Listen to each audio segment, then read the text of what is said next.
You're listening to HowStreet.com radio, available online at TalkDigitalNetwork.com. Welcome to HowStreet.com radio, the online source for market opinions. Here is Jim Goddard.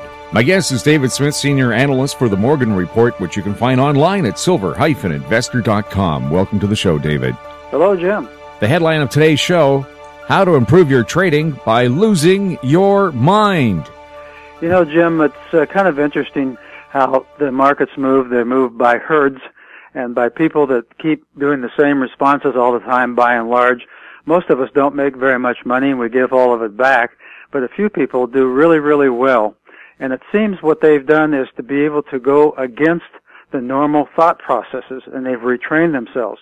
And a book that I have run across, which is really not technically about trading, but I think it could become a trading Bible at some point.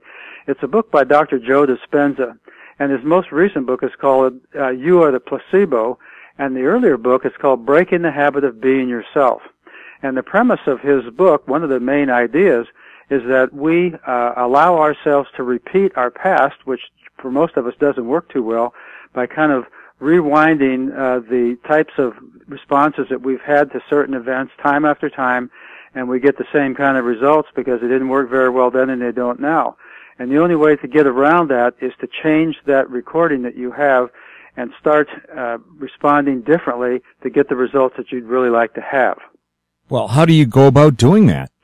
Well, you know, in his book he talks, and you know, I've been studying his writings for a couple years now and practicing some of his techniques, and they really seem to work. And in fact, it's influenced my trading because we talk here a lot on the show about buying into weakness and selling a little bit into strength and buying into tranches rather than all at one time, thinking you know exactly where that point is, where it's going to turn around. And it's enabled me to become a lot more calmer in the markets.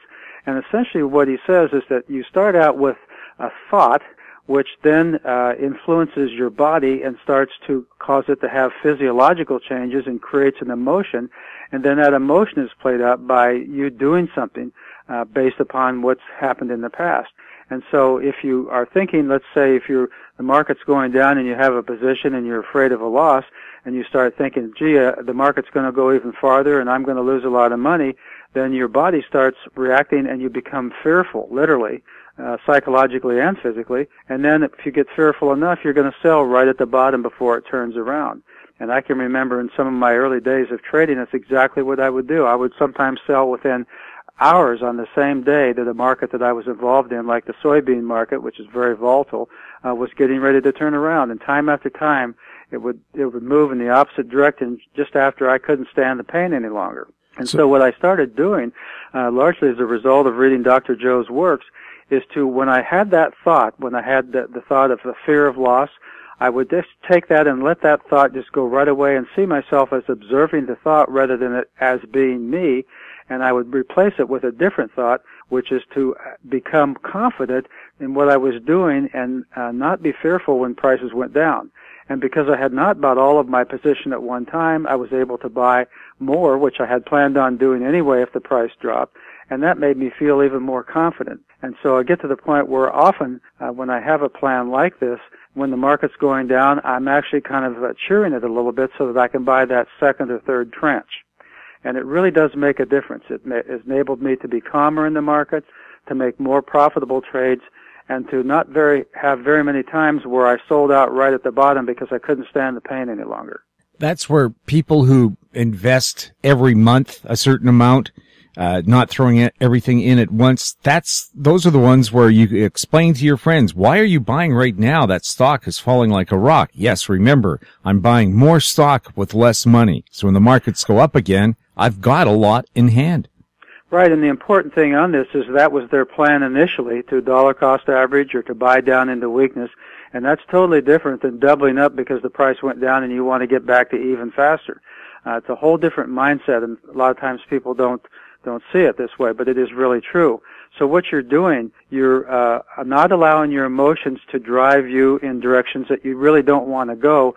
You're changing those emotions by changing those thoughts and by releasing the negative thoughts before they become an emotion and replacing them with more positive outlook. And so you're really creating a productive future for yourself by responding differently in the present than you did before. Is this the intelligent way to respond to what I call the sell and yell people, or the yell and sell? Well, this is an interesting corollary to what we're talking about, because what is happening, what you just said, is you're buying with the herd. You're buying when everybody else is now feeling, now where the price have gone where they thought it was going to go anyway, now they want to buy because they didn't have the courage to do it before. But if you're able to buy when people don't want something, then you're really doing the opposite of what the majority does, and that's where the profit lies. And if you look at the greats, many investing greats like Jim Sinclair and Rick Rule and Eric Sprott and Jim Rogers, all of these people do just what we're talking about. They wait until it really is painful for them to buy because they've done the research and they're waiting, and then they scoop in. And like Jim Sinclair would say, when I feel like slitting my wrists, it's time to buy. And Rick Rule says, you can be a contrarian or you can be roadkill. And, Jim Rogers says, he uses a little analogy, I wait until there's a pile of money in the corner and then I go pick it up. And what he's saying is that I wait until this opportunity looks so good, and the risk reward is so impressive and other people don't want it. I go over and take a position, and then it goes where I thought it was going to go down the line, and other people are buying when it goes there, and I'm selling.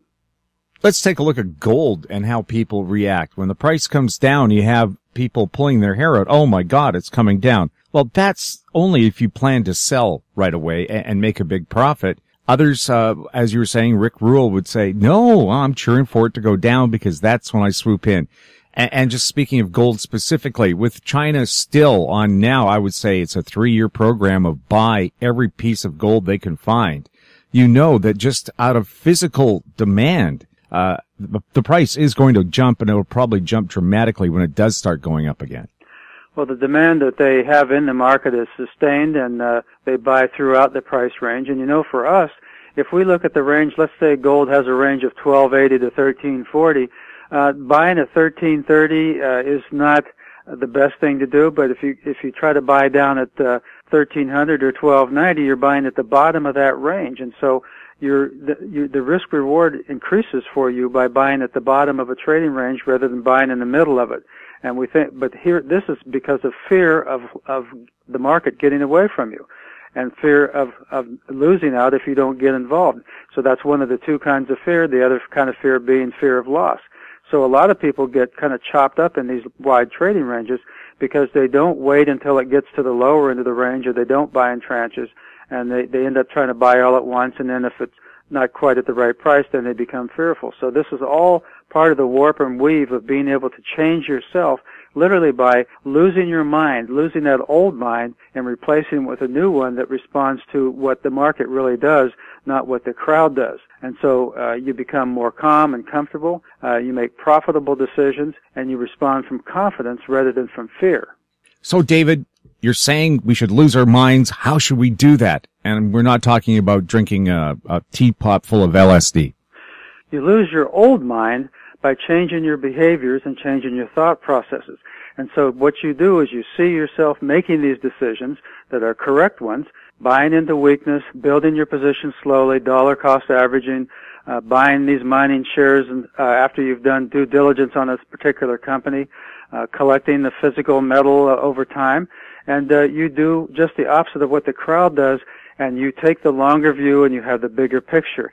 And by losing that old mind and creating the new one and following these behaviors, you become calm in the market.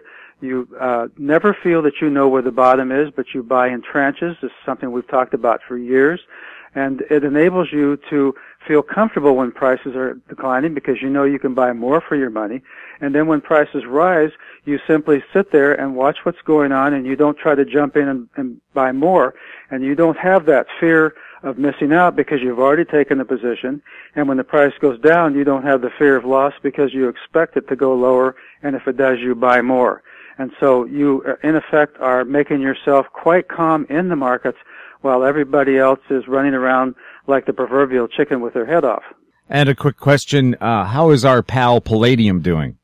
It's doing quite well. It's quiet lately. It's been up and down just a little bit, but still holding the breakout area well above it. And, our premise that the PGMs would lead the gold and silver move higher. Looks like it's right on course, and I would expect that the metals themselves, gold and silver, to become more firm as we go into the late summer and fall, following the lead that platinum and palladium are showing us now. So the big picture that we've looked at looks like it is going kind of as we anticipated. We never try to figure out exactly where prices are going to be or the time, but we just understand that Mr. Market knows more than any of us, and we let the market tell us what to do after we've taken our positions calmly and against the prevailing crowd at the time. Thanks a lot for chatting with us, David. Great speaking with you, Jim. My guest has been David Smith, Senior Analyst for the Morgan Report, which you can find online at silver-investor.com. You're listening to HowStreet.com radio. You can find us on Twitter at TalkDigitalNet. Comments about the show can be sent to info@HowStreet.com. I'm Jim Goddard. Comments made on HowStreet.com radio are an expression of opinion only and should not be construed in any matter whatsoever as recommendations to buy or sell any financial instrument at any time. Available online at TalkDigitalNetwork.com. HowStreet.com radio is a production of HowStreet Media Incorporated.